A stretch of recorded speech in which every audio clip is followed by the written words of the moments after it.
अगला क्वेश्चन जो आपसे इंटरव्यू पूछा जा सकता है, थोड़ा सा डीप क्वेश्चन है बट एक बेसिक क्वेश्चन है।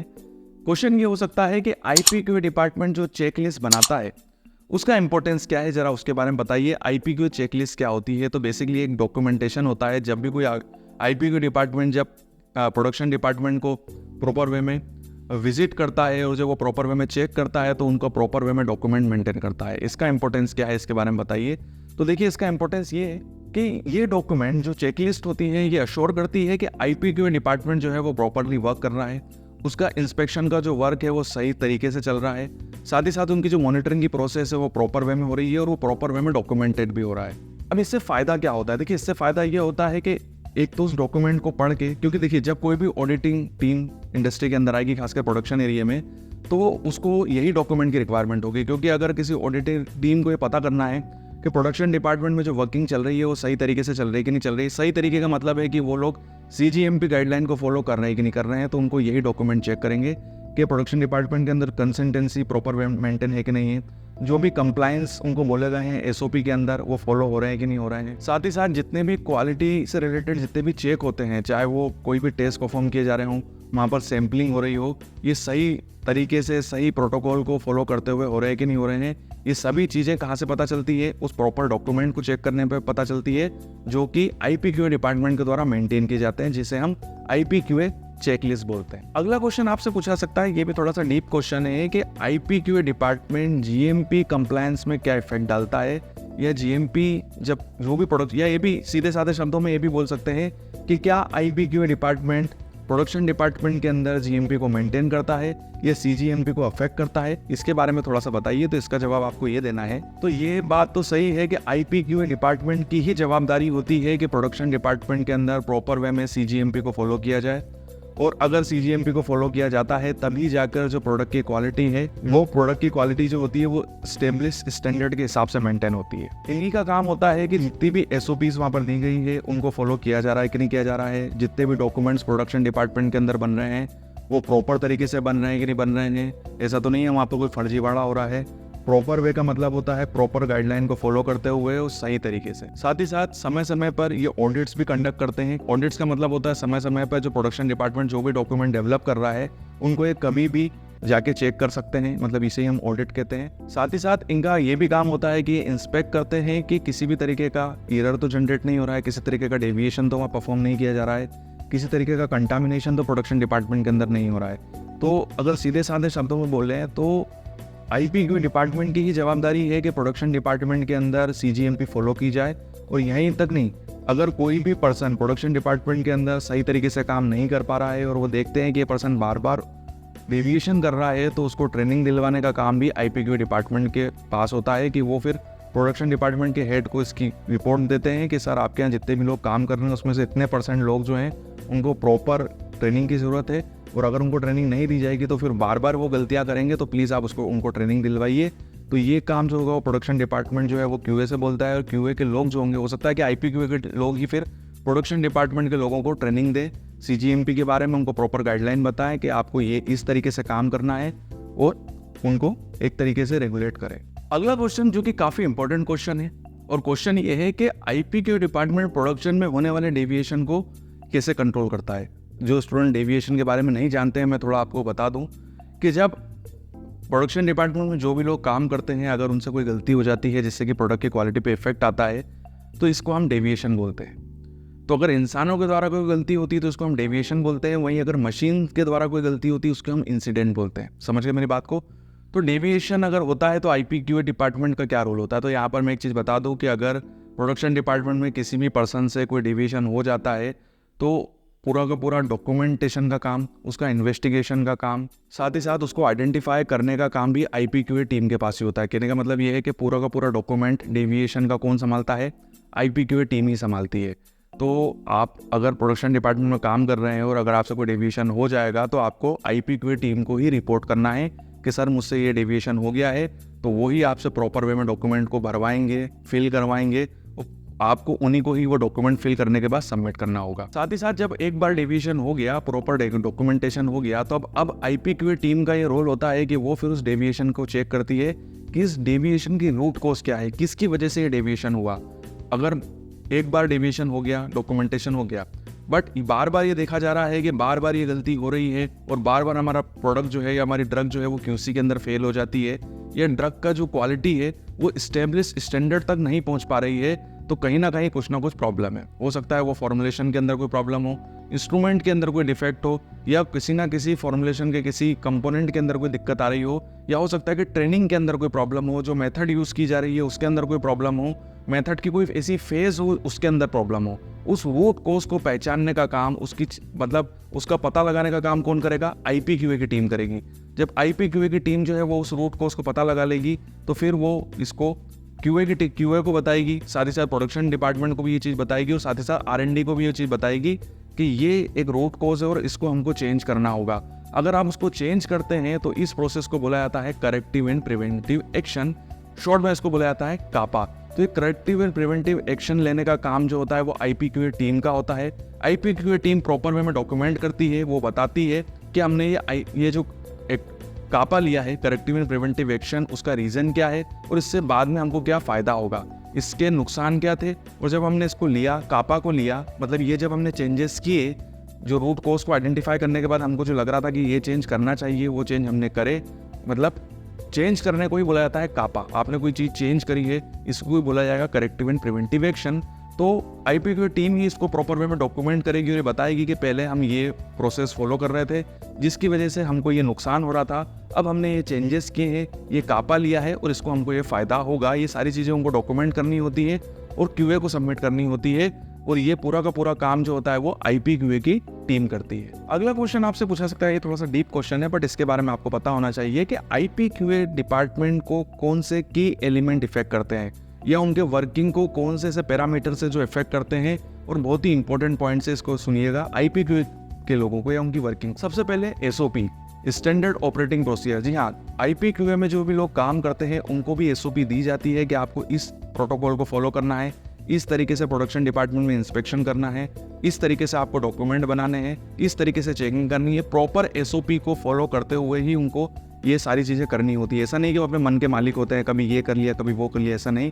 प्रॉपर वे में उनको बताया जाता है, गाइडलाइन दी जाती है, एसओपी दी जाती है और उसको फॉलो करते हुए ही वो अपने वर्क करते हैं। साथ ही साथ ट्रेनिंग। जी हाँ, देखिए आईपीक्यूए डिपार्टमेंट के लोगों को कंटिन्यूसली ट्रेनिंग दी जाती है जिससे कि वो और भी मॉडिफाइड होते हैं। ये ट्रेनिंग बहुत इंपॉर्टेंट होती है क्योंकि अगर उनको ट्रेनिंग नहीं होगी तो वो फिर वो पुराने क्राइटेरिया को ही फॉलो करेंगे और उसी हिसाब से उनका इंस्पेक्शन होगा। देखिए समय समय पर नई नई टेक्नोलॉजी जो है वो फार्मा इंडस्ट्रीज़ के अंदर इंट्रोड्यूस हो रही है, नए इंस्ट्रूमेंट्स आ रहे हैं, गाइडलाइंस के अंदर भी काफ़ी चेंजेस हो रहे हैं।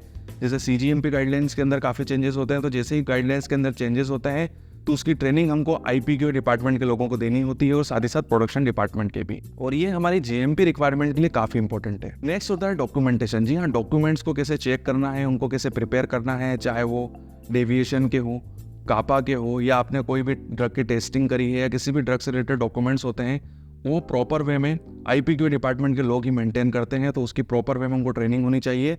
अगर वो प्रॉपर वे में डॉक्यूमेंट्स को डेवलप नहीं कर पा रहे हैं, उसमें बार बार गलती कर रहे हैं, तो वो पर्सन जो है वो आईपीक्यूए डिपार्टमेंट में काम नहीं कर सकता। यहाँ पर एक और बहुत इंपॉर्टेंट चीज़ है कि आईपीक्यूए डिपार्टमेंट काम कर रहा है कि नहीं कर रहा है, ये कैसे पता चलेगा? डॉक्यूमेंटेशन के थ्रू। डॉक्यूमेंट्स ही वो रिकॉर्ड्स होते हैं जो ये चीज़ बताते हैं कि आईपीक्यूए डिपार्टमेंट वर्क कर रहा है। अगर डॉक्यूमेंट्स ही नहीं होगा तो आईपीक्यूए कुछ भी कर ले, उनके वर्क को जस्टिफाई नहीं किया जा सकता है ऑडिटिंग टीम के सामने। तो डॉक्यूमेंट्स ही ये बताते हैं कि आपकी जो आईपीक्यूए टीम है वो सही तरीके से काम कर रही है, मतलब जो भी काम कर रही है, गलत कर रही है, सही कर रही है, ये डॉक्यूमेंट्स बताते हैं। अगर डॉक्यूमेंट्स के अंदर गलतियां दिखाई देंगी, खामियां दिखाई देंगी, तो इससे यही प्रूव होगा कि आपकी आईपीक्यूए टीम जो है वो सही काम नहीं कर पा रही है। और अगर डॉक्यूमेंट बहुत सही रहेंगे, स्टेब्लिश रहेंगे, प्रॉपर गाइडलाइन के हिसाब से मेंटेन रहेंगे, तो इससे यही प्रूव होता है कि आपकी आईपीक्यूए टीम बहुत अच्छा काम कर रही है। साथ ही साथ ऑडिट एंड इंस्पेक्शन। जी हाँ, रूटीन बेसिस पे आईपीक्यूए की टीम जो होती है वो इंस्पेक्शन करती है और ऑडिट्स करती है, जिससे कि प्रोडक्शन डिपार्टमेंट में जीएमपी को फॉलो किया जा सके, साथ ही साथ सीजीएमपी गाइडलाइन को भी फॉलो कराया जा सके। और अगला और आखिरी पॉइंट है वो है कंटिन्यूसली इंप्रूवमेंट। जी हाँ, समय समय पे मैंने आपको जैसे बताया कि फीडबैक के बेसिस पे या तो ऑडिट्स के फाइंडिंग में। जी हाँ, ऐसा नहीं है कि आईपीक्यूए टीम अपने मन की राजा होती है, उनके ऊपर भी कई बार टीम्स को बिठाया जाता है। क्यूए की टीम भी आईपीक्यूए की टीम को वर्क चेक करने के लिए आ जाती है कि आईपीक्यूए की टीम भी सही तरीके से काम कर रही है कि नहीं कर रही है। इसलिए जो क्यूए के जो सीनियर मोस्ट पर्सन होते हैं वो भी कभी कभी प्रोडक्शन एरिया के अंदर आ जाते हैं और वो ये देखते हैं कि आईपीक्यूए की टीम जो है वो सही वर्क कर रही है कि नहीं कर रही है। अगर उनको भी कोई खामियां दिखाई देती है कि IPQA टीम को भी ट्रेनिंग की ज़रूरत है, तो वो अपने फीडबैक्स देते हैं और फिर वो IPQA टीम के लिए भी ट्रेनिंग ऑर्गेनाइज करते हैं। जी ऐसा ज़रूरी नहीं है कि केवल प्रोडक्शन टीम को ही ट्रेनिंग दी जाए, IPQA टीम को भी ट्रेनिंग की ज़रूरत होती है। अगर ऐसा लग रहा है कि IPQA की टीम जो है वो सही काम नहीं कर पा रही है, बार बार गलतियाँ हो रही हैं और प्रोडक्ट की क्वालिटी और प्रोडक्शन एरिया के अंदर CGMP गाइडलाइन मेंटेन नहीं हो पा रही है, तो फिर IPQA टीम को ट्रेनिंग दी जाती है। और कभी कभी ऐसा लग रहा है कि लोग सही तरीके से काम नहीं कर रहे हैं, तो लोगों को चेंज भी किया जाता है। अगला क्वेश्चन आपसे इंटरव्यू में पूछा जा सकता है, ये आउट ऑफ स्पेसिफिकेशन टेस्ट से रिलेटेड है कि आउट ऑफ स्पेसिफिकेशन रिजल्ट्स को अगर जब out of specification test perform कर लिया जाता है, मैं पहले बता दूंगा आउट ऑफ स्पेसिफिकेशन टेस्ट का परफॉर्म किया जाता है। जब किसी भी फार्म प्रोडक्शन डिपार्टमेंट में किसी भी पर्सन से डेविएशन हो जाता है, तो उसके बाद out of specification test perform किया जाता है। आउट ऑफ स्पेसिफिकेशन टेस्ट को अगर आप और भी समझना चाहते हैं तो इसके ऊपर भी मेरा एक सेपरेट वीडियो है, तो उसको आप देख सकते हैं वहाँ पर आपको, बट वो QC से रिलेटेड है, ठीक है, प्रोडक्शन से रिलेटेड नहीं है। बात हम यहाँ पर प्रोडक्शन डिपार्टमेंट से कर रहे हैं, तो अगर कोई भी out of specification test perform कर लिया गया, उसका रिजल्ट आ गया, वो रिजल्ट जो है वो IPQA टीम को सबमिट कराया जाता है। आउट ऑफ स्पेसिफिकेशन टेस्ट के रिजल्ट के बेसिस पे अब IPQA की टीम जो है वो काम करना चालू करती है। अगर आउट ऑफ स्पेसिफिकेशन टेस्ट सही आ गया और हमको लग रहा है कि गलती जो थी वो पर्सन की थी और मशीन की कोई गलती नहीं थी, ना कोई मटेरियल की गलती थी, तो कोई दिक्कत नहीं, प्रोडक्शन कंटिन्यू हो जाता है, ठीक है। टैबलेट हो सकता है कि सैंपल को वापस रीटेस्टिंग तक भेज दिया जाए, रीटेस्टिंग के बाद भी अगर रिजल्ट सही आते हैं कोई दिक्कत नहीं है, प्रोडक्ट पास हो जाता है। बहुत आउट ऑफ स्पेसिफिकेशन टेस्ट अगर फेल हो जाता है, जी हाँ इसको समझना होगा, अगर out of specification test fail हो गया तो अब IPQA की टीम की सरदर्द बढ़ जाएगा। क्यों? क्योंकि अब आउट ऑफ स्पेसिफिकेशन टेस्ट लेने के बावजूद भी ड्रग टेस्ट फेल हुआ है, दिक्कत वापस दिख रही है, प्रॉब्लम दिख रही है, प्रोडक्ट की क्वालिटी में कोई सुधार नहीं आ रहा है, प्रोडक्ट की क्वालिटी वैसी की वैसी है, मतलब नीचे जा रही है। अब यहाँ पर IPQA की टीम जो है वो इंस्पेक्शन स्टार्ट करती है, वो सभी का इंस्पेक्शन करेगी, मटेरियल का भी करेगी, इक्विपमेंट्स का भी करेगी, साथ ही साथ मैन्युफैक्चरिंग प्रोसेस का भी करेगी।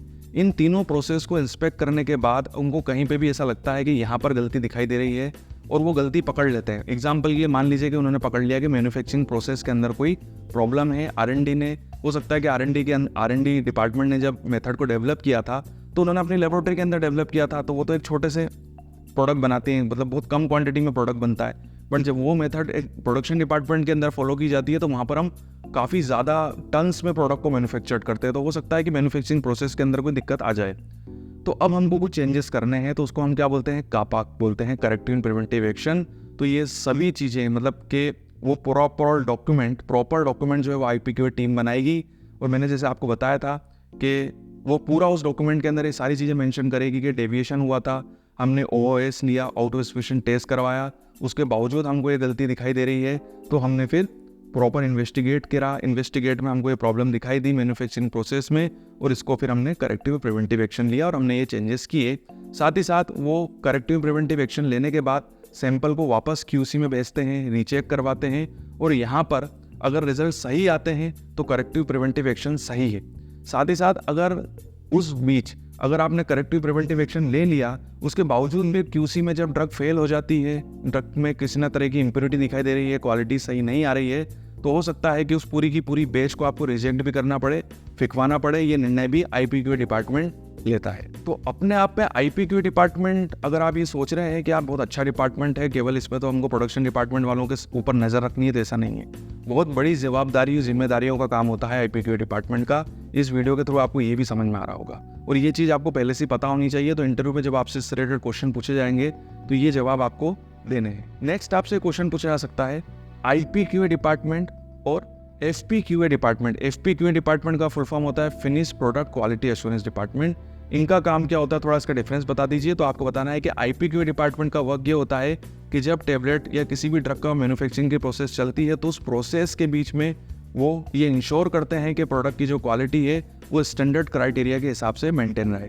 वहीं FPQA डिपार्टमेंट जो होता है finish product quality assurance department, कब तब काम करता है जब प्रोडक्ट बन के बिल्कुल तैयार हो जाता है, उसकी पैकेजिंग हो जाती है, और उसके बाद वो ड्रग की टेस्टिंग करते हैं और ये पता लगाते हैं कि जो हमारा फिनिश्ड प्रोडक्ट है वो क्वालिटी को मेंटेन कर पा रहा है कि नहीं कर पा रहा है, और वो उसके अंदर किस तरीके की इम्प्योरिटी तो नहीं है, वो प्रॉपर प्योर है कि नहीं है। और इंपॉर्टेंट चीज़ ये है कि FPQA डिपार्टमेंट की रिपोर्ट के हिसाब से ये प्रोडक्ट रिलीज होता है और मार्केट तक पहुंचता है। IPQA डिपार्टमेंट का एम ये होता है कि जब प्रोडक्ट बन रहा हो उस समय हम उसके अंदर होने वाले किसी भी डिफेक्ट को कैच करके पकड़ लें या रोक लें, जिससे कि प्रोडक्ट की क्वालिटी में किसी तरीके की प्रॉब्लम ना हो। ये रोल होता है IPQA टीम का। जबकि FPQA टीम का ये रोल होता है कि जब फिनिश प्रोडक्ट उनके पास आता है वो प्रॉपर वे में उसकी टेस्टिंग कर लेते हैं, तो वो उसको प्रॉपर वे में वेरीफाई करते हैं कि प्रोडक्ट की जो स्टैंडर्ड क्वालिटी है वो मेंटेन है कि नहीं है, और जो रेगुलेटरी गाइडलाइन के हिसाब से उसके अंदर जो क्वालिटी होनी चाहिए, जो प्योरिटी क्राइटेरिया होना चाहिए वो है कि नहीं है। ये सारी चीज़ें इंश्योर करने का काम किसका होता है?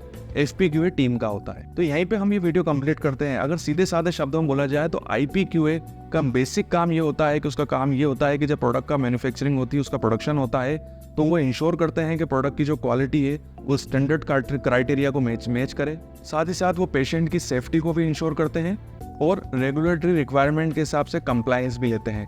तो यहीं पे हम ये वीडियो कंप्लीट करते हैं। ये वीडियो आपको कैसा लगा कमेंट्स में मुझे ज़रूर बताइएगा।